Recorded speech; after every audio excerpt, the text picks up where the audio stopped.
How's it going, guys? Andrew here. And Caleb. Welcome back to another podcast. LCR. Do you have to say that every time? Lights, camera. We get it. Reaction. I mean, you think people would get it at this point. Hopefully. Yeah, I don't know. if they would get it, they would get it. But what's up, guys? Another Monday, another podcast. What did we see? Us. The movie. Us. I'll make that joke again, not us. It's a very simple title, you know? Mm-hmm. Like, oh, did you see Us? You're just like, yes. Yeah, I saw you across the room. No, the movie. Oh, the movie Us. Okay. Is this joke funny? Is it dead yet? Yeah. Caleb, is it dead? So Jordan Peele's coming off a spectacular movie, Get Out. I guess the joke's dead. I was moving on. Yes. So 2 years ago, he made a movie called Get Out. When I saw the first trailer, man, I was like, what is this? Like, I thought it was almost like a Medea thing. Oh my God, what? I didn't know what to think of it. I was just, even when in the movie, when like the one dude's grabbing, he's like, get out. I always think that's kind of funny. Like, Oh yeah.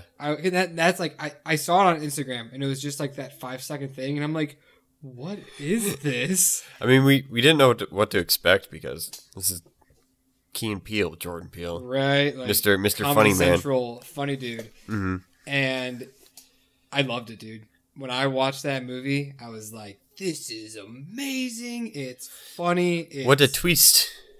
What a twist. Has great, like, it's great directing for his first movie. Oh, yeah. Great writing. Great story he had to tell. And Great producing. Great everything. Sure. And then about a little over a year later, he announced his next movie coming out called Us.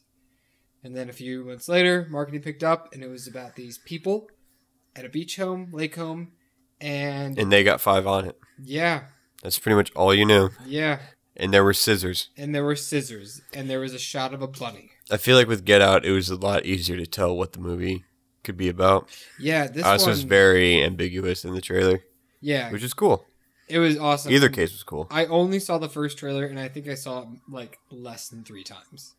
So, yeah. Because I really didn't want to. I like to watch a trailer and get hyped for it, and then just never watch another. You don't want to analyze it? No, I don't want to think deep unless it's like Endgame, and then I just need to know everything and anything and all the possibilities. Right.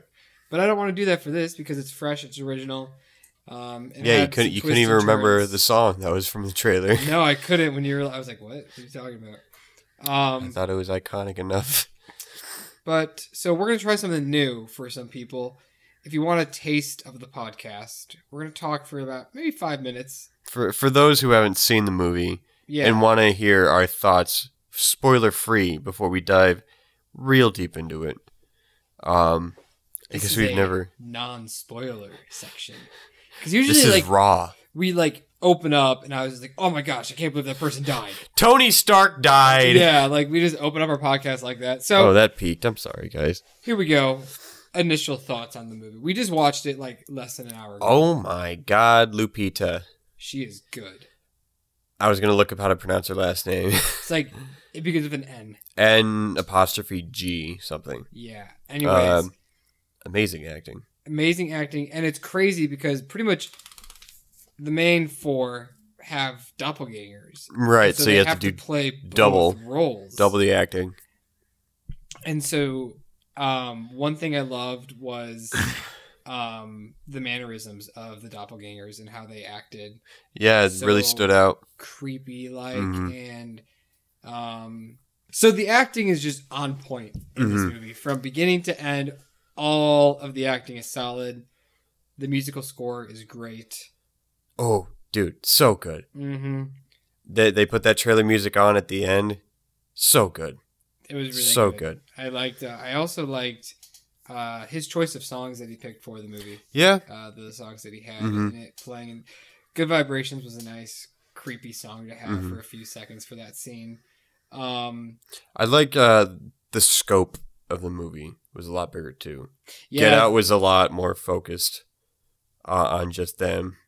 I like that. It was a nice change. It was fresh. It felt wider. It felt more open. I mean, technically, it's like the whole United States. It's like what the movie's about, but it does focus more on than just a house or just a little family. Like right. It wasn't isolated. No, it wasn't isolated. It was cool seeing I don't know the guy's name, but he was the cop, the airport cop in Get Out, and then he's the husband in Us. It was cool seeing him come back. No, it wasn't actually. No, never mind. I thought he was familiar. Wait, no, he's M'Baku. That's what he is. Yeah, M'Baku. That's where I remember from. Yeah, that's him. Yeah, I was like, what? Which oddly enough really right? Like, which oddly enough sounds like Jordan Peele himself. Yeah, and his mannerisms. And like, if Jordan Peele just was like 20 years younger, this is what that dude is, pretty much. The kids they got better. They were really annoying at the beginning. They're your average snot-nosed, natty, bratty sister. Weird little brother. Yeah, he's weird. He's different. I mean, the kid has that mask on at all times. Yeah, I guess that's a little He's weird. pretty weird. Never mind. The comedy was good when it was there. Yeah. Oh my God, the theater we'll experience talk about this time. Yeah, the theater experience was a little bad. I mean, we can talk about it now. Yeah, it's just... So obviously in the trailer, when the husband goes outside and he's kind of like confronting the people... putting his man pants on. His man pants on. The theater just lost it. I thought we walked into a comedy movie at that point. Like every other word he was saying, the theater just uproared in laughter. And Caleb's like, "That's not even funny." Yeah. And like there were moments of of how he acted that were funny, but like they literally laughed for like the entire 30 seconds. Like the only part that was like audibly funny was when he put made his voice deeper because he was like, "These people aren't backing off. I gotta do something." And that's funny, but like. I don't know. I was really scared because like the movie just goes in, like it just like the power goes out, and you're like, oh, Caleb like looked at his watch, like, we're already in the movie, and like, and so like, and for like a good like 10 minutes, like there was a lot of laughter. I did feel like the comedy died down. The comedy died down after they left the first house. Once it hit the fan, that's when, this like all the comedy stopped when you're supposed to laugh. Yeah. But it was bad for like a few minutes. And I guess that there was a directing choice that I feel like with how someone said their lines could give people a reason to laugh and not take it seriously. I didn't think Jordan Peele thought about that because it was pretty menacing. But sorry, yes. It just really took me out of it because people were for me it was the complete opposite. Like, well, no, I'm saying I liked the voice, but the people laughing took me out of it. Yeah, like I kind of had to tune them out. Like once I heard her talk and I heard people laughing, I was like, okay, they're not going to take this seriously. Like I have to take this seriously, and so that's when I had to like tune them out, and I was like, okay, it's just the movie and me now because, oh my gosh, that voice is awesome. It was pretty awesome. It was a pretty awesome voice. But I just want to talk about spoiler stuff. Right. We saw that cool poster though. Just shout that out. We saw a really cool old school Wild Thornberrys poster in the projector room. We need to find somebody, become friends with them, so then they can take us on a tour of the episode. Because like we went to another theater in the same AMC, and there was another. What was the poster? Who was it? I think it was Bernie Mac. Yeah, Bernie Mac. And so I think it was a Bernie Mac movie. There was a Bernie Mac movie, right? Maybe. I think it was just based on him because he had a show. Like there was a whole sidewall, and it was just like the poster of Wild Thornberrys. And for a second, we kind of thought that it was like a new Wild Thornberrys. Yeah, we were gonna break the news. But that's how the channel gets popular because we broke the Wild Thornberrys 2000. I like stood on the chair and got on like my tippy toes to look, and it was just the poster that they probably kept from like 2000 or whenever that movie. But it looked good. Looked really good. It looked really good. It looked like new. It didn't look old at all. That's not the movie we're here to talk about. Okay, so I think are we good? This was our first attempt at non-spoiler stuff. Hopefully, it was entertaining still. Yeah, really good movies. If you guys don't want to get spoiled, stop listening now. Or go see the movie. Come back, check it out, and just let it ride. Let it ride. Let it ride. Look at the nice sound wave. And then maybe like unmute it and hear like a little thing and then be like, oh, and then mute it again. So then you don't, it's out of context what we were talking about. Get that intrigue. Right? You're just like, now I got to go see the movie. Everyone dies. Just kidding. Or do they? What if every movie Everyone died? After Infinity War, every movie, like, people just started fading away. Oh my god. And it connected all the movies in the world together. What is this, like the giant Disney theory that all the movies are connected? This movie is bloody. It's bloody. It is bloody. They do pull their punches, though, on some things. Like, there's a neck slit that looked like it was going to be shown on camera, and then it went away. It went away. There was moments where... Because, like, when is it really necessary to show it? If it's implied... I say all the time. But what does it add to it? It adds the wow factor for me, where I'm just like, that's awesome. Like, I'm watching this and I was like, that's so cool. Just because, like, from, like, a prosthetic, like, how they pulled it off. I guess for me, like, when I watch But neck slitting is such, like, an easy thing to do in Hollywood now. But, I mean, unless you do it in a very unique way. Like, when she was cutting her cheek... That was fun watching. Yeah, that was cool. Because I like when you can do practical things, and I mean, one of my favorite movies is The Thing, and so when all of course, their like necks are getting ripped off, and I'm just like, this is awesome. Like the what's it called? The AED moment, yeah, that's what always stands out to me. When he just pokes his hands in his stomach, pretty dope. There were, I think it's a lot bloodier than Get Out, but I feel like Get Out by really horror standards, not that bloody. No, if you have a squeamish stomach, it's fine to watch this movie. I mean, you're not gonna have a bad time. This is PG-13, right? It's not R. Oh no, this has to be R. Really? I feel like this is R. Get Out was R, wasn't it? Was it? I don't know. I'm looking. This is why having your computer in front of you would have been pretty nice. Yeah, us was R. Okay. Yeah, I think there was some language too that we might have not noticed. All right, there was a fuck here or there. I forgot about that rule. But first off, when Abraham, M'Baku's doppelganger, when he got just blended up by the boat, right? I was like, ooh, this movie's gonna be nutty, and I'm for it. God, I thought we were just gonna see his eye go right through the scissors. Yeah, good old Joker magic disappearing pencil trick. I really wish we saw more of the hit to the kney with the baseball bat. Yeah, it just seemed like a little doink, and then it affected him the whole movie. Yeah, like I don't know. I felt like it should have like seen him like hit the knee, like the whatever this is called, the cap, kneecap. There we go. If anything, I assume it was the side of the knee. But like it like screwed him up for like the rest of the movie, and he's like slowly dragging. Oh my gosh, when he was getting scraped by the glass, like remember when? Oh yeah, yeah. Screw that.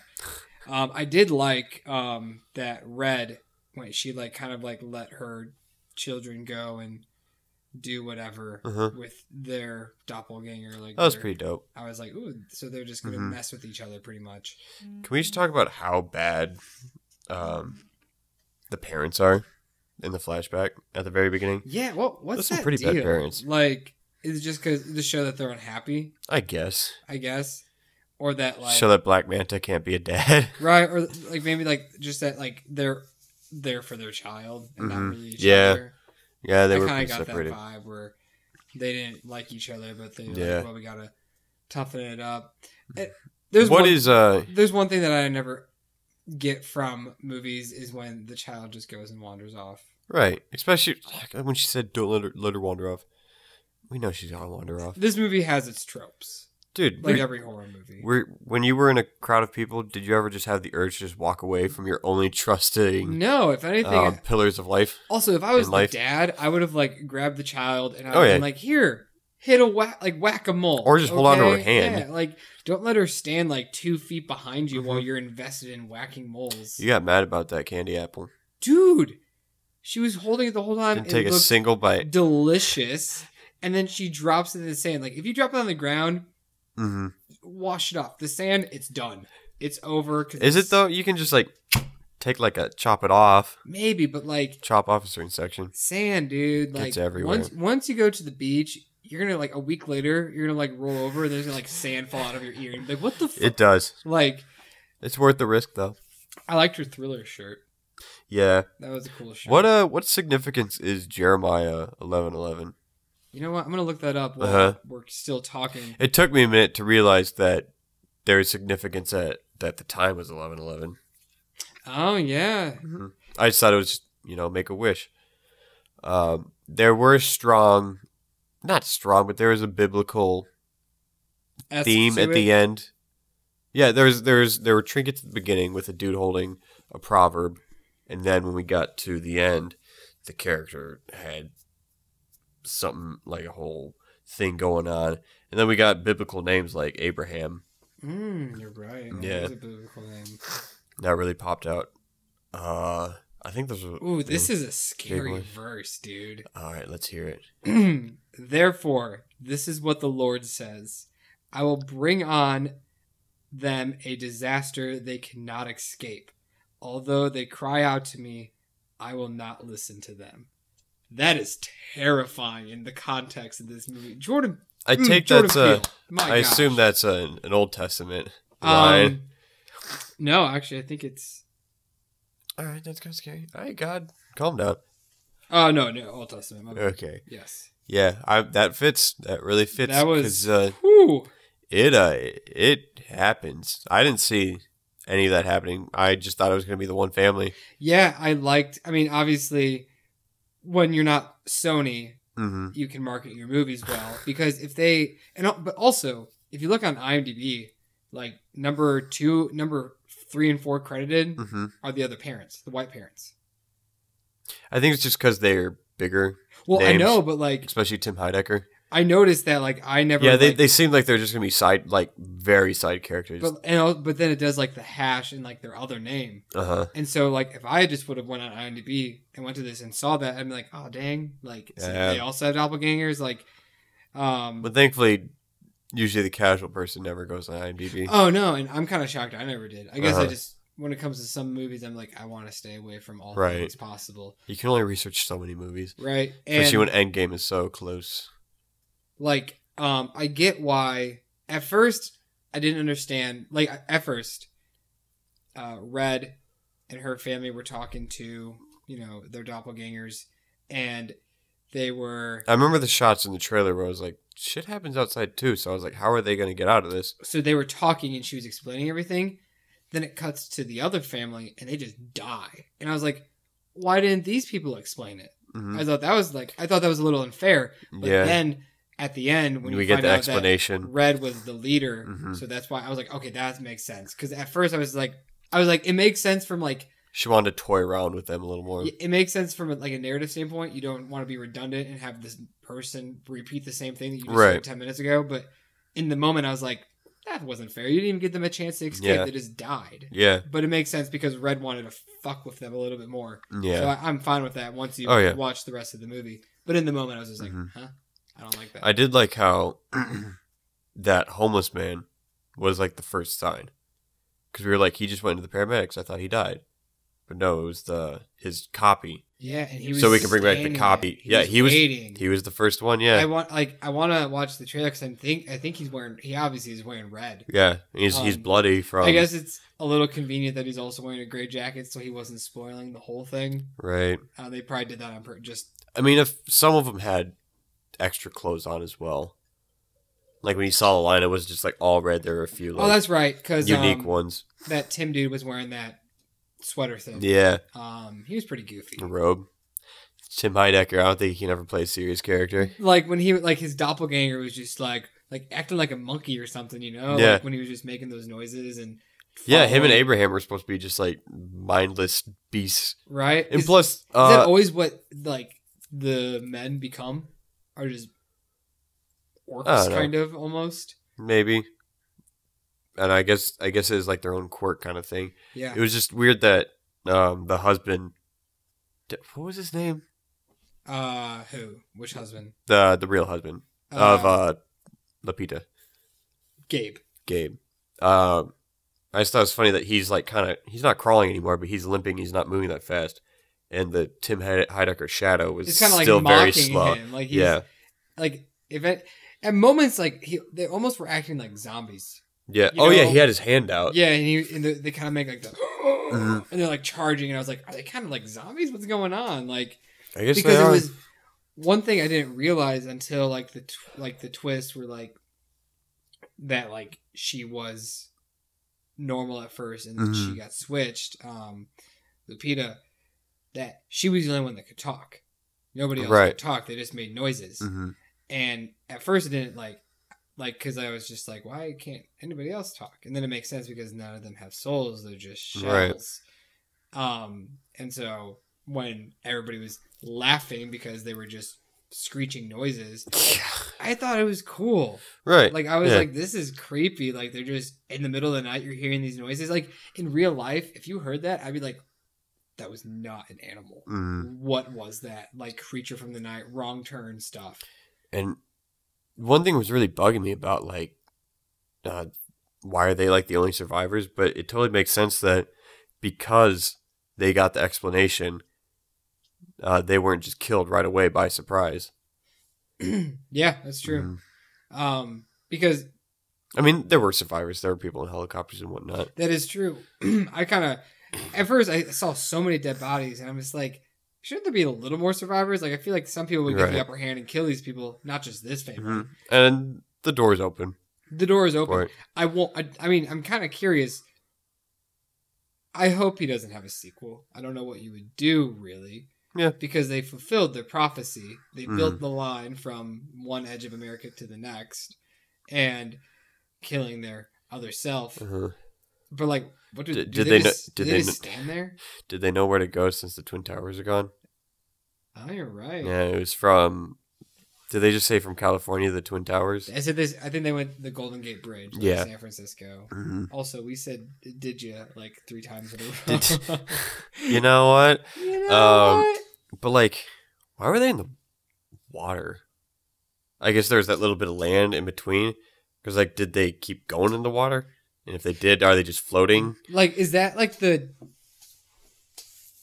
I don't get it because. I assume because it was like a weird bay situation where some water came in, but there's still land over. Is that like the farthest point out of California? That like this, but if technically, since Hawaii is all the way over there. But they're starting from the Golden Gate Bridge, though. Which is in San Francisco. Hawaii should be safe though because there's no secret tunnel going there, so there shouldn't be an underground society there. Yo, do you think there's actually an underground society? I mean, the Illuminati. That'd be terrifying. I love that opening text crawl because, like, it really set the mood. Mm-hmm. We're just like abandoned. And how are they going to connect things. That? And I kind of totally forgot about it. Right. And then, like, when she started going down, and I was like, "Oh, this is from the text in the beginning. This is going to be creepy. This is where going to be the bunnies." And when they showed off the, when they're just showing the names, when they showed off the bunnies and the deaths, and they're just slowly going out. It's just so weird. Was this like a government program or was it like a private company program? I assume it was a government program. I really want to watch like that scene again, her explaining everything, because like you would think I didn't really see any like like scientists or anything. Like I thought I'd see people like behind glass windows or something, because like they said that like they built this underground thing to like test if they could copy a human, and they were successful, but they just couldn't copy the soul. That was pretty cool. That is a nice philosophical thing of copying someone is do they have a soul? Mm-hmm. I would assume so. That they would or not? Yeah, because it's its own separate entity. You're not. But if you're copying yourself, like I guess like I think this gets into the whole idea of like what's consciousness, right? If something's cloned, do they have their own consciousness? I would assume it's just like having a baby, like, you know. Like the thing is, if you put your like if you just went into a robot, if you put yourself into a robot, would the robot act like you, or would they lose the soul? Right. Would it have all your memories and your recollections, but would it be you, or would it just have the brain of you? And I hope that's the conversation that this movie creates. Yeah. Just people talking about stuff like that. How important. But you would think if a government's like, all right, we can't do anything with that. This is a lost cause. Take them out. Because instead of just like leaving them, they just abandoned it. They didn't lock it. They just the escalator's going down. They're not going to be able to climb up the down escalator. I kind of was hoping I was going to see her like right. What to do. Yeah. If Jordan Peele is trying to make a not so serious thriller, I think he would have totally done that. Yeah. Just had her eat shit like right away. This, I want to kind of reel it back to the beginning with the flashback when she's going, not I guess just like the opening scene in 86 when she's going into like that creepy mirror maze thing. Funhouse. That was some good stuff. Yeah. When it started raining, I was like, ooh, we're getting into it. Like we both were just like, oh, like I didn't know, like I thought the whole movie was gonna be present day. Like I liked how it started, like 30 years ago or something. I was kind of shook. I thought it was just only because I thought that daughter was, going to be the daughter of Lupita. Like old, like just. But and then we got the text that was 1986, so they kind of assumed that this was a flashback. Mm-hmm. And then the like you barely see it, but like when her doppelganger, right when she turned around, she kind of has like a creepy smile almost. Yeah. And like in the first scene, you barely see it for a second. I was like, huh. I don't think did we even see it. I thought did she even turn around? Okay, maybe it was the second flashback. Yeah, the second flashback she turns. That's around. what really unsettles me, dude. What if you? It's like Truth or Dare, but Truth or Dare wasn't real smiles; it was augmented smiles, so it wasn't as natural. But like when people just do that shit, the chin down, eyes up. Imagine. All right, walking eyes down closed. a highway, walking down a hallway, and you see yourself at the end of the hallway, but just the back. Would you go to it, or would you just run away? It'd be one of those moments too, because you're not used to seeing the back of you. So you'd see and just like, oh, that's me. I don't want to look down our hallway now. You're gonna have to do that since my back is facing towards the hallway. What do you do? Like we don't really have anything sharp. Also, I thought what was going to happen, it was going to be like that cartoony thing, because like she was walking up with her back, so I thought it was going to turn around and it was be like matching, kind of like, oh, it's just another mirror. But oh man, so creepy. And then where did they get all the scissors? It's a little plot hole for me. Each person had their own individual scissors. Right. Where did they get those? I understand why they have the bunnies, because bunnies... They ate them. They produce so fast. Oh my god, the bunnies screeching in that flashback. It took me a second to realize that was the bunnies. Yeah, that was... Ugh. The bunny. Oh my... No, I'm not going to... Thank you. I'm not going to bed now. I'm not going to go to bed tonight. The voice got better. It was... Let's talk about that voice for a second, because I loved it. Mm-hmm. Like, when she started talking, I was like, this is what this movie needs. Some creepy... I didn't like it the first few words, but then she got into it. It seemed like she was... If anything, the first few words was her, like, really trying to speak, and then she started getting normal. Right. Normal. Because it sounded like she was out of breath. Right. The first few times. And then you just realize that she just really can't talk. Yeah. Which, again, we'll get into it. Why can't she talk? What happened down there? Well, is it... Do you think because... Is it just because she started going crazy that her voice went that way? No, I think it's because she started losing her soul and Red started taking her soul. Is that how that works? I think. And so, like, she... Because it sounded like... when she did a really good job. I keep looking out that window because I'm scared now. When she is speaking, she did a very good job of making her, like, body sound hollow. Inside. Yeah. It didn't sound like she had a voice, really. It just sounded like air was coming out of her body and it was making words. Yeah.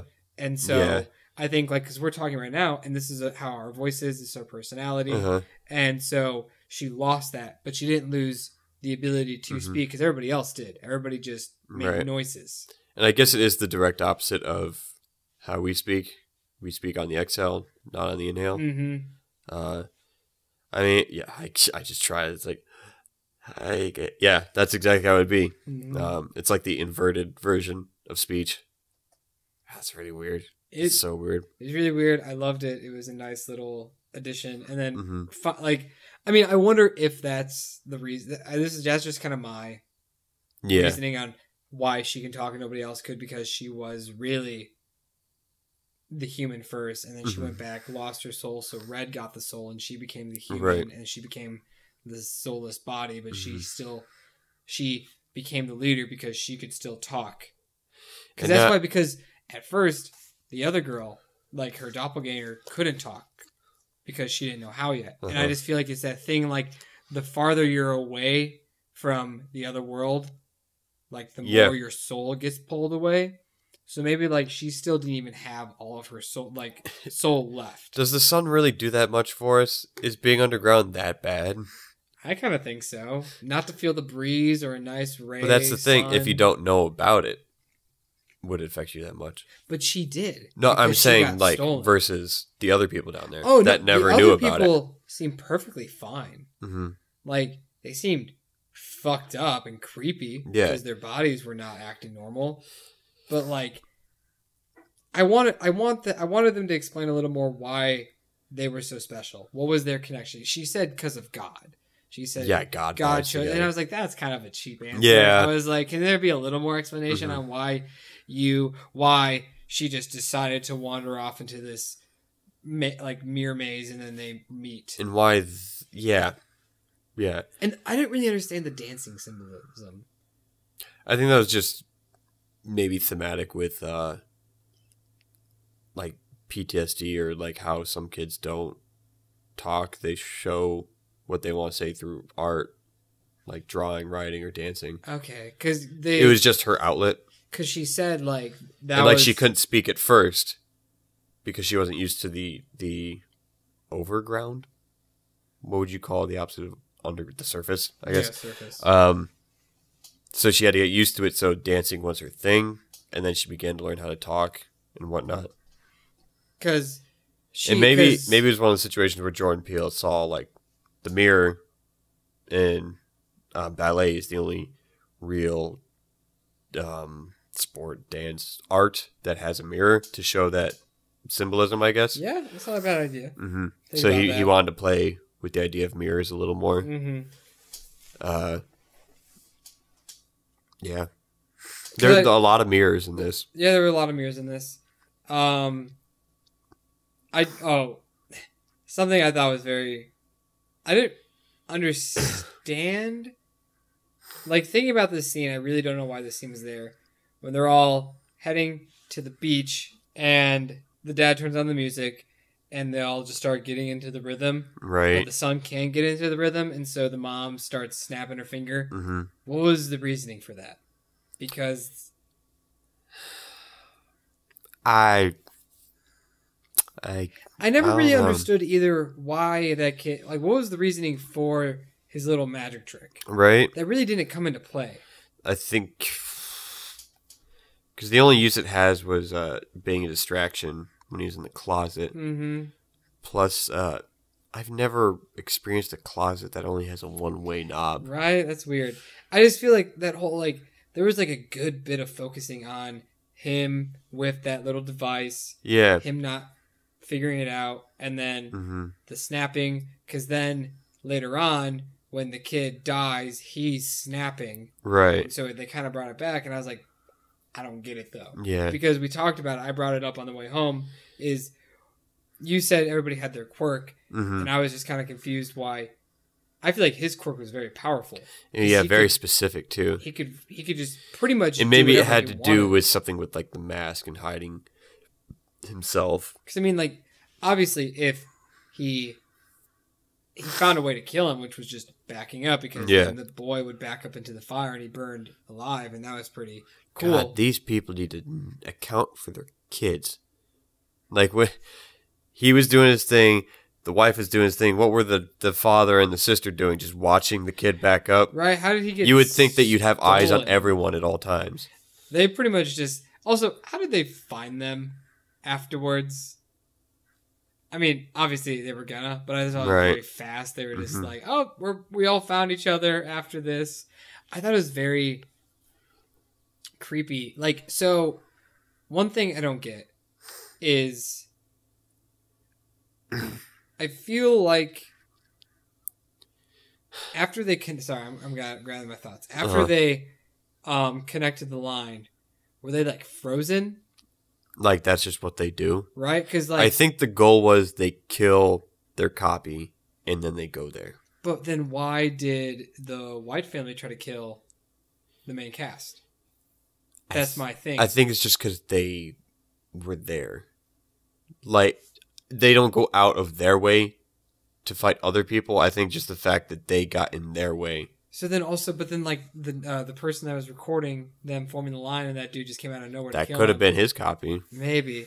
I just thought There are some assumptions that you just got to kind of go with, I guess. Because there was like I was just like, if they're like less than a quarter of a mile, and I mean maybe they're. Do you know how fucking scary that'd be if they just turn around and see you? Right, but I kind of wanted that. Yeah, kind of like I kind of thought they would take that ambulance and just plow them over. Right, like the movie ended. I wouldn't say anticlimactic, but I wanted a little bit more. Like I was gonna be so pissed if they just faded out of that drone shot. I was hoping they were gonna have some sort of reveal. Oh yeah, I'm so glad that happened. Yeah, that was a nice reveal of it just going down and recording it. But I just thought that was a little interesting because they were just there, and like, you know, the dad and the girl like they kind of creeped over behind the ambulance, and they like were like, oh look at, there they are, and like instantly I just would just think of like a zombie going like. Yeah. And they all just charge and run towards them, but like, the killers were also very just nonchalant. They just went, right to the neck. They're very efficient, a lot more efficient than the Black family copies. Yeah, and I feel like that's a little bit on their fault. They should have just killed him.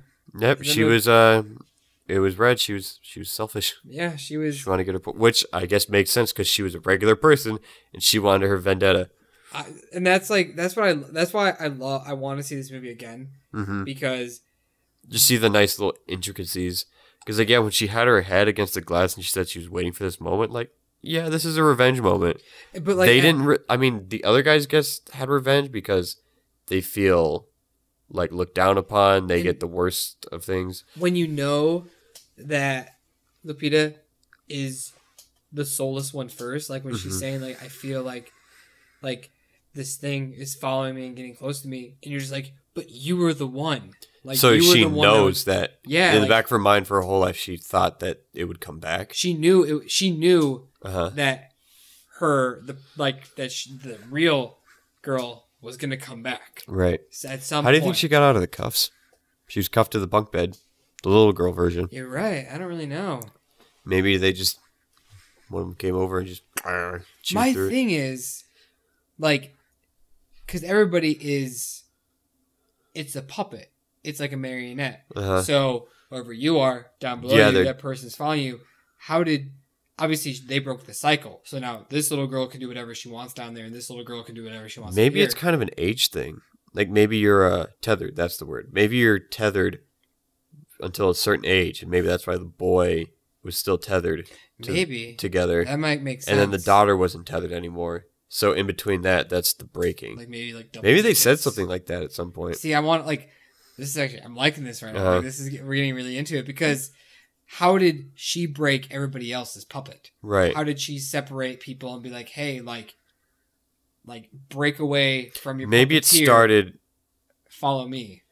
Maybe it didn't start until later on, but during the initial program, like when they first broke off from support and the officials, the scientists and whatnot, whoever was down there left, they were still zombies, or they were still like tethered, but they were just starting to untether, I guess. And that was like in the 80s.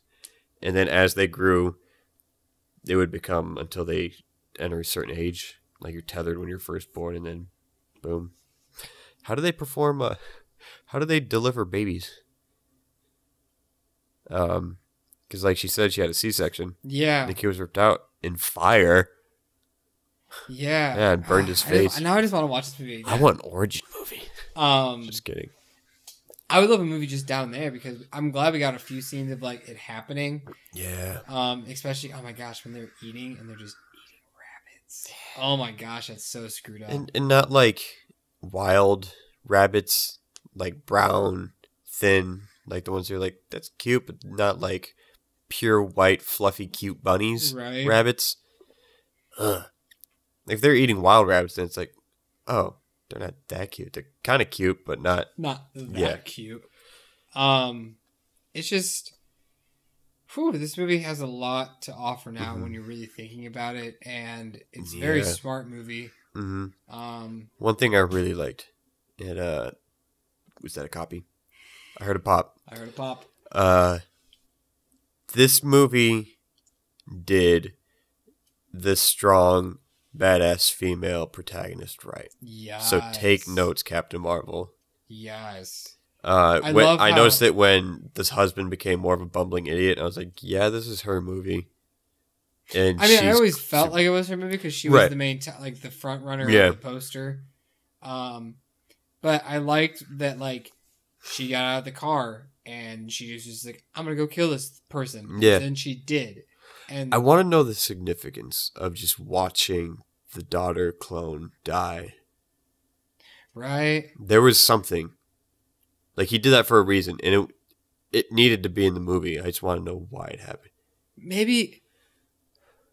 No, that wouldn't make sense. I guess because maybe she was watching her die because that was actually her daughter, even though it really wasn't. You know what I mean? Right. Because, like... Yeah, it wouldn't have been. It wouldn't have been her daughter. Uh-huh. But indirectly it was. And so watching her daughter die just kind of maybe screwed, like, messed with her. Just because it was the dark version of it. The movie... Yeah, I could see that.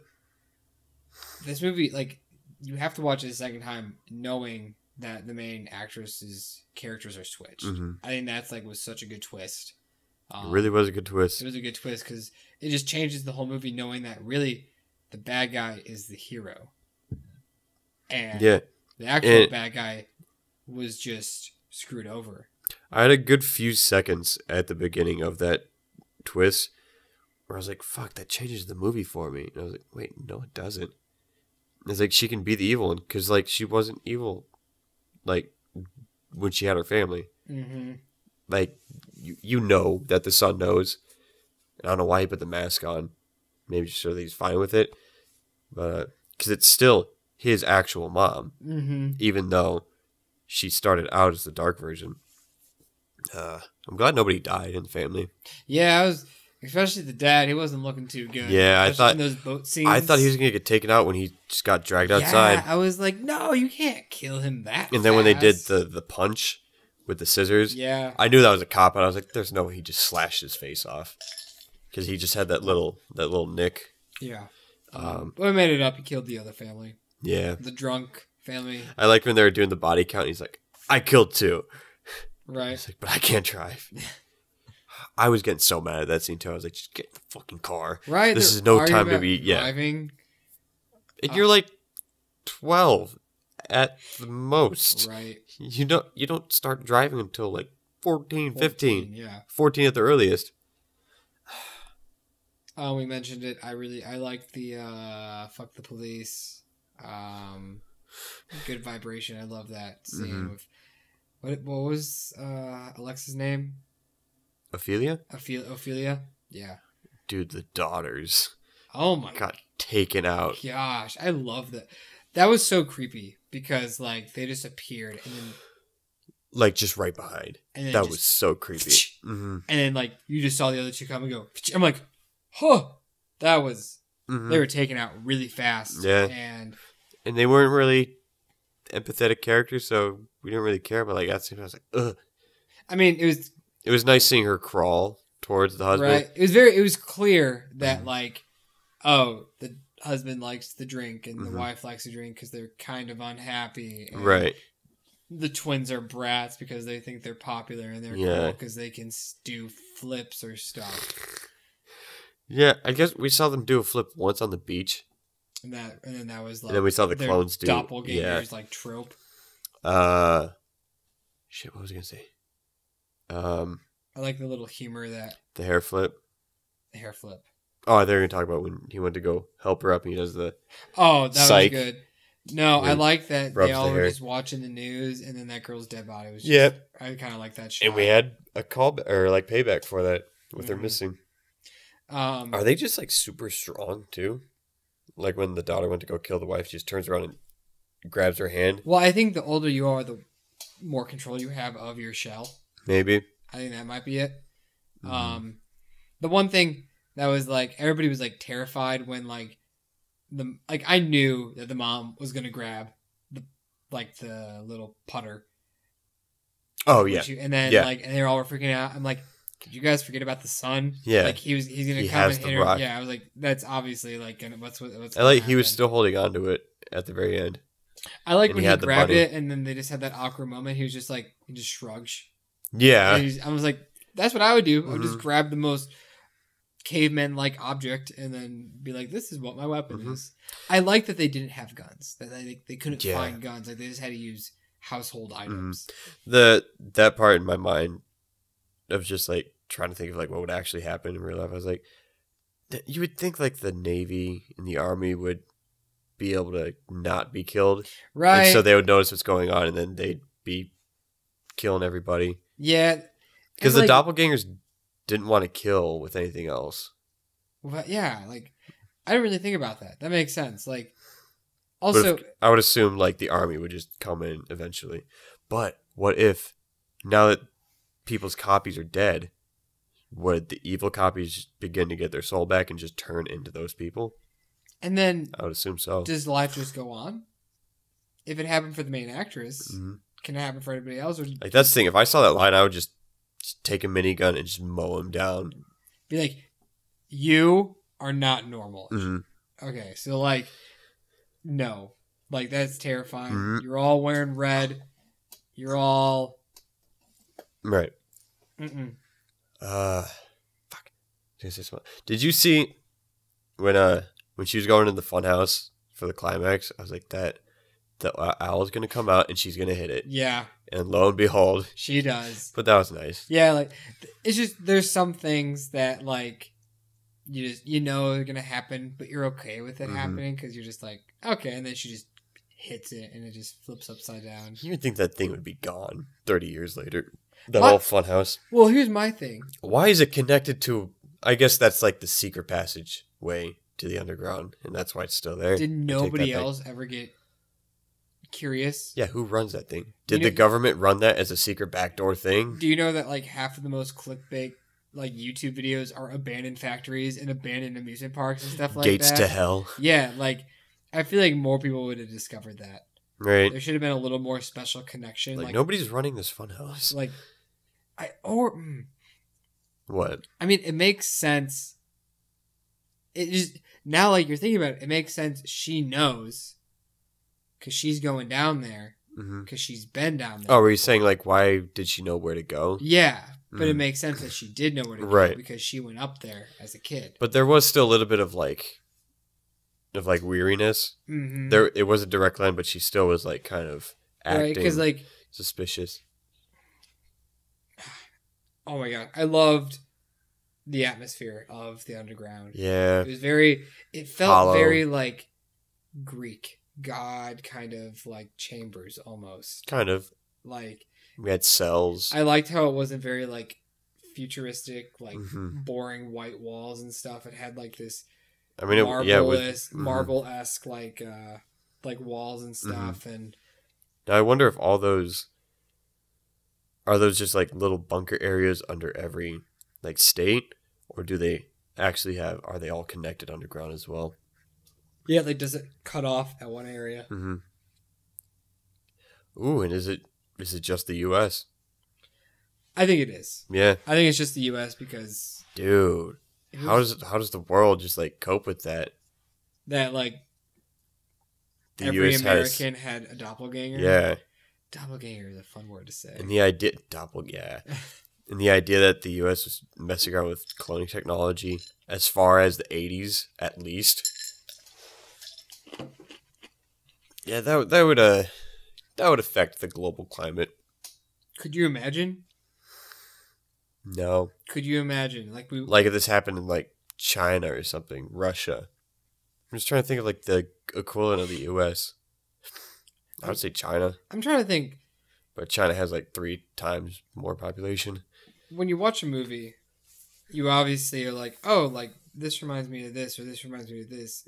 I know like it's fresh and like we just saw this movie, but like, Mm-hmm. is there a movie that reminds you of aspects like the main story? I mean, besides like a zombie movie. Right? If anything like that, but like the whole cloning thing without a soul and living underground and I'm sure there's like homages to other things, but yeah, I can't really think of anything like else. like kind of like the basic story. Like it's very Mhm. clever. And from the trailer that I watched, like the one or two times, like never would have guessed that. Mm-hmm. They did No. a very good job. And again, it's such a specific thing at the end. Like, Jordan Peele had to think about the red hand. I can't remember the name of it, but the helping hand thing where they hold hands and do what. Like, he had to see that commercial and think of the story around that. Or maybe he had like a loose story and then he saw that and he's like, oh, that fits. There's no way he had an outline for a story or like a working script and he saw that and worked it in. He had ideas that he wanted. It felt very natural and not pushed into there. Talking about it more, I love Get Out. But like... I feel if this is just a fresh viewing bias, I think I'll like this movie over Get Out in the long run. I think so too. And like I've seen Get Out like at least 5 times since it came out. Like I think just 2 times. I 3 love times for me. that movie. And like I can just watch it. But like this is more of a horror movie. Even though it's not more of a horror movie, like it's still a thriller. Like Get Out is very chill until the very third act when it gets the horror aspect. And Get Out had a lot more natural comedy in it as well. Yeah, like this movie, like after the first like 15-20 minutes, it goes into horror and the movie is a horror until the very end. Yeah. And I think I like that more on the if you want to be on the edge of your seat. And I also think this movie, like we're doing right now, has more out there conversations. Yeah. Get Out is very Get Out had more of a social commentary. Yes. While this is more of the psychological, philosophical commentary. I mean, it's simple. It's the black man in the white crowd, and you are sticking out like a sore thumb. And then just twisting it to 11. And then, but Us just has so many different things you could talk about, like we've been talking about. I did love the part when she said the Heideke. He was like, that white shit. Oh, like, get that white shit out of here. I was like, yeah. That was really funny. And like when I saw that rock, I was like, damn. Right. That get sucks. That white shit out of here. I mean, do people hide keys anymore? I'm so paranoid about hiding a key. And that makes so much sense because that little girl, that was her place, so she knew that key was there. Yeah. Oh my... I need to go see this movie again. Right? Just to like know that those 2 roles are switched. Yeah. It's such a different lens. And I really don't want... I love the comparison that Jordan Peele is the new M. Night. But with that, I don't want him to follow in M. Night's footsteps of creating a good core few movies and then becoming hot shit and then making terrible movies. I don't know if that will be the case. Hopefully not. I think M. Night is a special... M. Night definitely had a bit of a narcissistic side to him. I don't think people are going to be calling Jordan Peele the next Steven Spielberg like they were for M. Night. Yeah. Because literally there are like magazines that says, is M. Night the next Steven Spielberg? And so if I woke up and I saw that and I was M. Night, I've been like, oh yeah, I'm the next Steven Spielberg. I'm going to make whatever the hell I want. M. Night never got to a level like Spielberg. So if there's magazines that say, is Jordan Peele the next M. Night? It's like, okay, yeah. Whereas like Spielberg is almost like God to every director. Like he is, when you think of which a director, hopefully I think of Steven Spielberg. Yeah. Hopefully it's not that level anymore. So if that happens again to someone where they're compared to Steven Spielberg, they're not hot-headed and whatnot. Right. Because I would say Spielberg's legacy isn't diminished, but it's a little lower. It's more realistic. I mean, I think because filmmaking, it's more open to everybody. It's changed now. So yeah, it has changed. Where it was much harder to do in the past, where it's easier to do now. So Spielberg has taken off a level. So becoming him seems more viable. Also, it helps when you have Jaws, E.T., and Indiana Jones under your belt, which defined Hollywood as we know it in cinema. Like those are some of the most iconic movies out there. But like now, like we have, since cinema is so much more out there, you have directors from different countries that are having these great films being made, and now James Wan is a household name. Yeah. And they just throw his name on everything. Yeah, like you just have just to give it that power. Non-white directors that are now household names, and now I think Jordan Peele is obviously one of them. We were having this conversation that like everybody's like, oh, like did you like Jordan Peele's next movie's coming out? Like, you don't have that for other directors. Yeah. Like Matthew Vaughn, he's a very good director. The guy who did like I mean, maybe M. Night still a little M. bit. Night, yeah, like you have those, but then you have directors kind of like I just said, Matthew Vaughn, who did the X-Men prequel, First Class. He did Kingsman. Like, I don't think people say, "Oh, a new Matthew Vaughn movie." Yeah, he doesn't really have his style. We definitely have a handful of those. Like, you still have your Michael Bays and whatnot. But I think Jordan Peele got there really fast. Yeah, I think you just need a standout movie, a good standout movie or two to get you out there. And Jordan Peele definitely has a style, like with the camera movement and whatnot. Yeah, and just the feeling of the world that and is really and it just adds so much to the thrill of it. I think we'll get there with the Hereditary guy. Oh, with Midsommar. Yeah, Midsommar. He's definitely the good new horror guy. Like true horror. True horror. Because that's the thing. Like, I hate when people say like, "Oh, Us is a horror," and I'm like, horror movie is the very first note of the movie should get you on the edge of your seat. And yes, Us kind of had that feeling, but then for 15 minutes I was relaxed and I was just watching the movie. And then it wasn't until they lost the power is when it went full horror. But when you watch Hereditary, from that opening shot, you're like, okay, I'm in a horror movie, and this movie is not going to have a pop song. It's not going to have lighthearted jokes or anything. It is going to be dark. It's going to be gloomy and scary. And a lot of horror is because you still have some real life stuff too.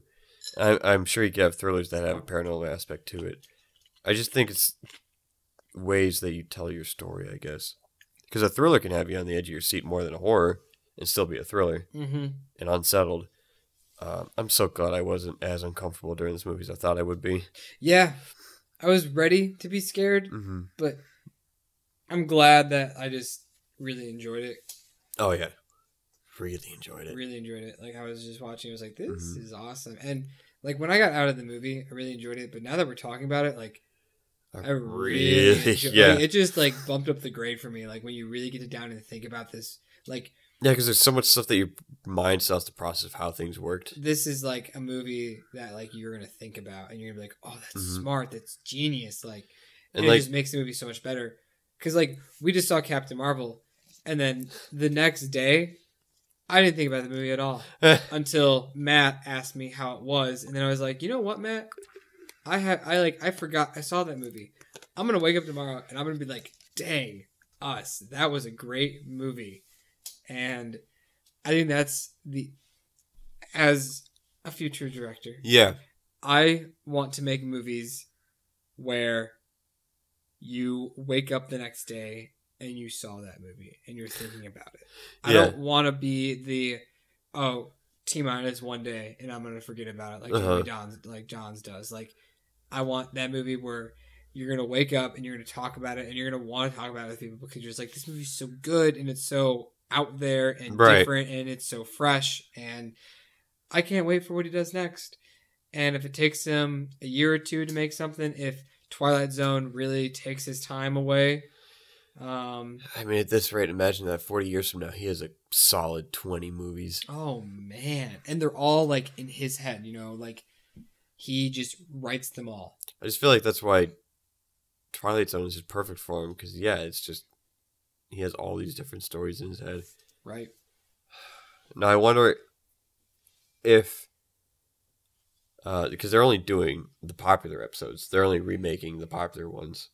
So I wonder if, like, ideas that he's like, I couldn't make a movie about that. So he'll just give that idea for just a small episode. I think that would be the case. Because back in the day, not back in the day, but just like a few months ago, there was that advertisement that said, like, Jordan Peele wants your script. Oh, yeah. And I think it was for Twilight. Right. It makes sense where you give yourself here's a little sci-fi script, 30 pages long. Oh, that's easily a 30-minute episode. Stretch it out. He can rewrite it, give you credit. Or even here's this short little synopsis of something cool. I think it would make a great episode.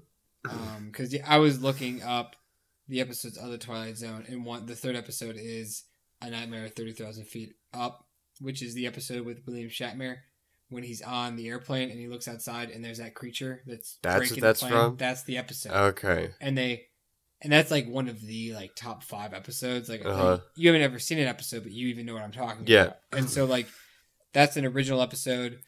And then when they made the Twilight movie, they remade that.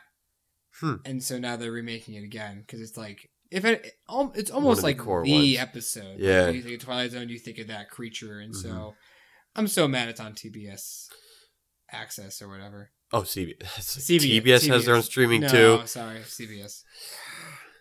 They have to partner with something and make it a bundle. Yeah, like Hulu or Netflix or. Because that's the only thing they have. Right. What else does CBS have? They have half of football. Because for some reason AFC games are on CBS and NFC games are on Fox or NBC. I don't get it. I don't know. So if you want to watch live sports, go to CBS to watch these games. It launches in 2 weeks. April 1st is when Twilight... If anything, Twilight Zone kicks off April. Yeah. And then just literally nonstop of entertainment. Just put it on Netflix. Honestly. I'd be so excited. Like, that would be the next show I'd probably want to binge. But no, I'm not going to pay $10 to watch it. Could wait until it comes out and just do the free trial. That's probably what I'm going to do. Maybe. If it's not anything else. That's not a bad idea. Do you have any more thoughts? Anything that really stuck out with you that we haven't talked about yet? I still feel like there's a lot of minor ones. I still can't fully process why the whole switching thing. Like a few little minor things like we were talking about. Like how... Like why did she end up having a weird voice? Was it just because like she started getting the soul sucked out of her? Yeah, I think that was... that. At least that's my theory that I came up with. And, you know, give it a week and people will have their theories on YouTube. And that's what I think happened is that she slowly started losing her soul. But it wasn't gone completely. Right. And so she still could kind of talk. But you could tell that she didn't have a personality, so that's why it sounded very soulless when she would talk. Which is amazing. And yeah, she was really good. She stole the movie. Oh, yeah. Just great on her. Totally gonna get snubbed? Do you think they're gonna give her... Oh, no. The Academy will never appreciate horror. Even though it's not. I mean, horror. It's kind of a horror. But, I mean, Jordan Peele won Best Original Screenplay for Get Out. So, Us get a nomination. Don't know if he'll get Best. I don't know if he'll win again. Right. But, unless there's nothing else good that's original that comes out. But I hope there's more good original stuff that comes out this year. But this will definitely be my top 10. Of the year? Yeah, I think so. Does it bump off Climax? Ooh. As best movie of the year so far? That's a tough one. They're two totally different films. I mean, obviously, you already have to say that they're second. Because there's a placeholder for number 1, even though we haven't seen it. yeah, Endgame is going to be number 1 of the year. But right now, my favorite movies of the year have been Us and Climax. Those are my 2 favorite movies. And I'm really glad this movie turned out good. It was getting praise 100% everywhere. But it's just... And it lives up to it. What are your negatives? There's got to be some negatives. I definitely had one, and I can't think of it right now. Ooh, negatives about the movie. It wasn't long enough. It could have been longer. I mean, I kind of touched on it. I hated that the little girl just walked away, and that whole like it was fate. God decided us to meet each other. Yeah, it was a little loose. I was kind of like, I don't believe that. I think there's a lot of spoon feeding with the exposition. Oh, when like they, there were the 3 scene? That and talking at the beginning, and I think there's a part in the middle too, where she was just saying it, literally just telling it to the other character. Yeah, I thought the last time, like when you really started seeing it go down. Mm-hmm. I thought it went out a little too long. I Right. needed it because I needed a little more clarification. I'm just trying to think how is another way you could say it. Right. Because it's such a weird and fucked up like situation. So how would you just give little hints of it and let people figure it out? But I just remember something really cool. That shot when she was explaining everything at the end, where she's looking at the chalkboard. I believe that was her green screened in. Like that, because with how close she was at the board, to have that perspective of her being that close. Oh yeah, because there was something going on with the edges. Her face it was very soft, in that awkward corner. Yeah, that was a creepy shot. Yeah, I like that. And that added to it. I thought it was better if it was green screened in. And like her eye just kind of seemed like it was out like of immediately, focus. like when we got to that part, I was like unsettled right away. It was a very nice shot. I kind of forgot about that one. I did think the fight between them two with the cuts of the ballet went a little too long. At the same time, I really liked it just because I really liked the music. it, but like I just didn't really know what was happening with the ballet. I wasn't getting it in the moment. I was like, "What is the significance of this ballet?" I think people that just appreciate dance more understand. I don't really care about dance that much and interpretive dance. But I feel like there's a reason for it, and I just think it was just with the symbolism. That's like that was her outlet, and that was their thing. Maybe, and then like the worlds collided when they were trying to fight. Because they did have she had like the underground. She had like a totally different style because like she was on like all fours for parts of her dance. Did you notice that? How she was kind of like walking like that. But yeah, she was getting fucked up. Seriously, I kind of thought she was. I was really shook at when she stabbed her with it, because at first it looked like her son, like the face, and I was like, hold on, what? I mean, how does the son know? I think it's because he saw how she killed her. Because like you saw, like she was getting like the dark was coming back out. Because like she did a thing where she like chomped her teeth. Oh, you're right. And she like did like assassinate her style, just like put the chain around her, did that. Okay. And so he saw that front row. Okay, yeah, I didn't think about that. That kind of makes sense now. Okay. Because it was pretty fucked up. Because like she could have just like stabbed her. I did notice that she like did a little mannerism and was like, huh? Yeah, she getting freaky. And that's when I was like, that was probably my first one. I was like, something's happened to her. Yeah. There's something going on there. She just broke, kind of. And then she started, and I get why she's laughing because like she won. Yep. Like, oh my god, the movie's so much better because realizing that like, like she won. Like at the end of the day, like. And now, was that what people meant by they wished that was a little more ambiguous? Or do you think it was more like the exposition they wanted to be a little more ambiguous? Because I get a lot more value knowing that they were switched. Like, the hard sell. Instead of being like, did they switch? Yeah, I don't really know. I think it adds more value that we know. Yeah, it adds more value. But it is kind of like that Inception thing. Like, if we didn't know. Because, like, for the next 100 years... I think with Inception, it's more of like... It adds to an ending. Like, are they in it? Are they not? Versus, we had... I don't know what I'm saying. I just feel like Inception was a little different. God, Christopher Nolan. It's just like is it the one or is it A or is it B? Right. Are they themselves or did they switch? Right. And then it's just up to you to decide. And then that, I guess, like, if anything, but that's the thing. Make you go back and want to watch the movie more because then you're just trying to break it down shot by shot, second by second, trying to figure out, are they who they say they are or were they different? And so if anything, like, I wouldn't, would Inception be that way? It was like, oh, they aren't in a dream. Does that change how I watch this movie? I think so. They aren't in the dream versus would I rather investigate the movie? That's the thing. try to Because come up now with you're best gonna theory. you're gonna watch Us again, knowing the whole time that's not really her. Mm-hmm. That's her doppelganger. And so I think... See, I think there was more hints toward it.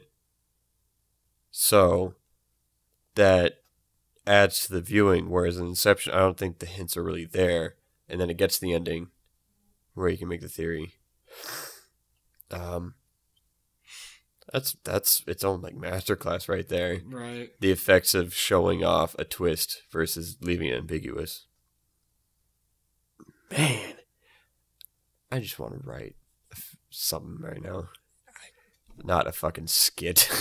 That's what we got to do, though. I want to write a feature. Oh, man. Yeah, I just want my idea. Like a strong, unique idea, and turn that into something. I feel you. Have that stand-up movie. Something will come, and you're going to be like, that's it. And who knows when Jordan Peele might have thought about this when he was 10. Right. Or he might have thought about it a year ago. You never know. God, I hope not. Stories might That man's that magical. Some stories come to you, some stories stick with you, and you build off it while you're learning about yourself as a writer. But I would say this movie deserves its grades. I'd say 95 to 100. I give it an A. Mm-hmm. I would say a low 90 is a little too much. Just gonna go to my notes, put the A where it belongs. So you took notes on the movie? Yeah, you just didn't see it. We're an hour in and we're now diving into the notes. Fuck. I think that's all the main points. I hope this has been like, I feel like the first podcast where like the movie wasn't really straightforward, it was more ambiguous, and so we got to really theorize. Yeah. And just kind of shed some light on some things that maybe have some commentary. Maybe hopefully we help some people out if they were confused. Right. And if you guys have stuff that you thought that we didn't touch on, tell us, because I would love to hear other people's takes. Because when you go see a movie, you might see it in a totally different lens than the other person next to you. And so, you know, what we're saying, if you disagree, if you thought it was something else, tell us. Let's have a conversation. Right, yeah, please, someone give us the significance of the ballet, the snapping, and her watching the evil daughter die. Right, like... Because those are the big things that we're not fully understanding. Mm-hmm. We know something's there. Yeah, something's there. And... Like, I feel like I need to take a film class just on this movie. This movie's, it's so good. And we didn't even talk about like the camera movement and what the camera movement meant either, because there's definitely some intentions with that. That's one thing I don't think it's going to take me a while to understand is the motivations of just camera movement alone and framing. Like when like characters looking to the right versus character looking to the left. What does that mean? What's that mean? Whereas in a generic movie, it's just like, nah, they're just talking. But yeah, tell us what you think, guys. If you like this, give it a like. Think about subscribing. Just hit that 50. Ooh! So the big 100 is next. Ooh, triple digits, man. I might shed a tear. The trip dig. Something fun's coming out this week, guys. So look forward to that. The code word of today is going to be hide a key. Bringing out the white shit with that. Oh, white people shit. So yeah, comment that. Someone still hasn't commented. Yeah, nobody the has. code word. We'll get there. We'll get there. Somebody will be there. Mm-hmm. Maybe we'll do a giveaway to someone who does it the first time. You get a high five. A crisp high five. You get a poke on Facebook. That's what you get. Does anybody poke anymore? Can you poke on Facebook still? I'm about to look that up. I don't know if Facebook can try. That's too much work. Alrighty, guys. Well, we'll see you next week. Yeah. This has been Andrew. This has been Caleb. Peace. Bye.